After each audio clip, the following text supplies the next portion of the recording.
So I've had the SP-404 Mark II for 5 months, and in this video I'm sharing my 4 reasons to buy it and 4 reasons not to buy it. It's a really cool machine, but it's not for everyone, and since this is all a matter of perspective, share your experience with the 404 Mark II down in the comments so people can make up their own mind whether they should get it or not. Reason number 1, portability. The SP-404 is a portable standalone piece of gear, and you can use that to get out of the studio, change your scenery and workflow, and this may lead to different results than what you would make on other devices. You probably don't need a super deep piece of equipment for making quick beats on the go, so the immediacy and compact size make it a great option for trips, vacations, making beats on the couch, and you can just fill it with samples and pair it with your phone or iPad, and you're good to go. Reason number 2, the SP-404 Mark II is a multifunctional Swiss Army knife device that can slot into any setup.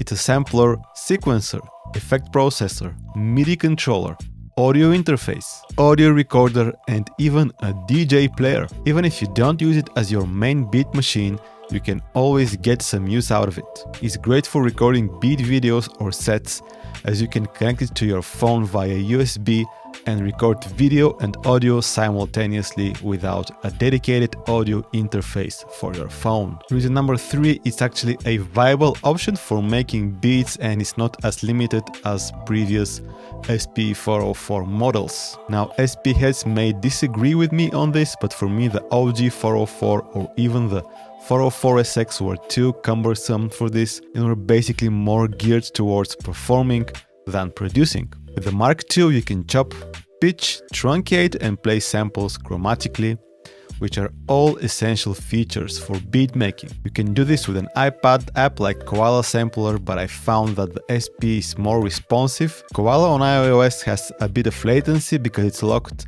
at a 256 buffer size, and most people don't notice such a small latency amount, but I found that the SP felt more like an instrument as opposed to a mobile beatmaking app. Reason number 4 are the great classic performance effects of the SP-404 Mark II. The immediate access and tweakability of the effects, and also the uniqueness of some of them, make for a compelling and versatile effects processor, especially for performance purposes.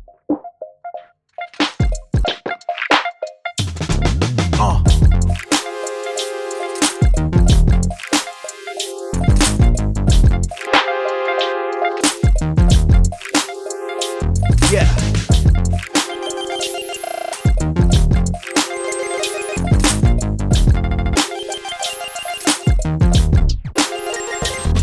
Yo.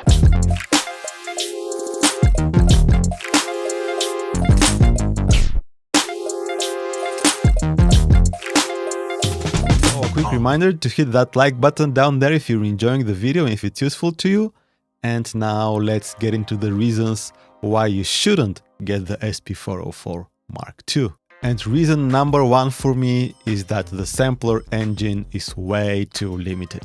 Users of other samplers may actually be surprised how limited it is. No proper envelopes, and while it does have an envelope, it doesn't really behave like a real ADSR. No filter per sample or even a simple tone control for samples. You need to use the effect buses and resample for basic stuff like applying a low pass filter or a high pass filter to a sample, and even very old MPC models have these features. So I'm really surprised that amidst all this talk about how great the SP is and how it's like a mini MPC, I haven't heard anyone mention this. It's one thing to use resampling for creative purposes, that's cool. But to be forced to do it for some really basic stuff, this really isn't beneficial to the workflow. Reason number 2, the sequencer is kind of weird, or should I say the way it's organized on the user interface is weird.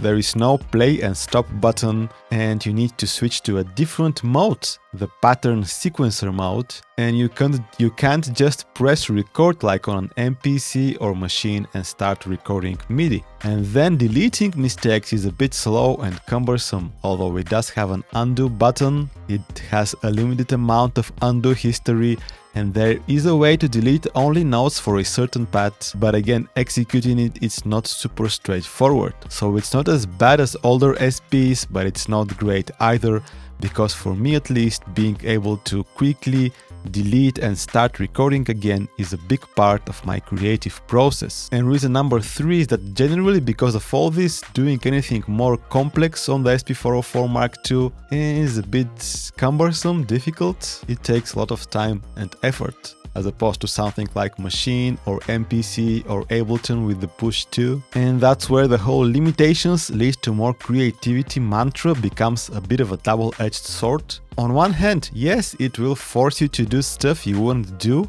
on a more sophisticated machine or DAW, and this may lead to different musical results than what you would normally make.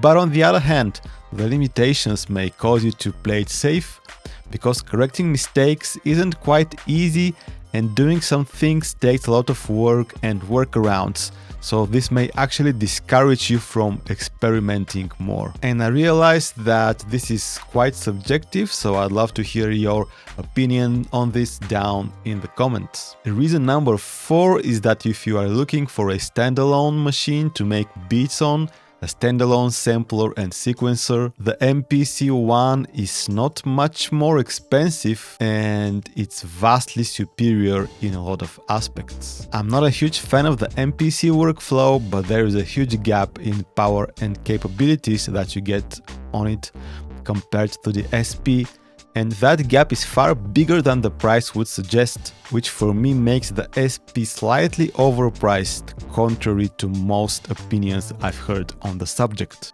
So these are my 4 reasons for and 4 reasons against buying the SP-404 Mark II. Let me know what you think down in the comments. See you in the next video.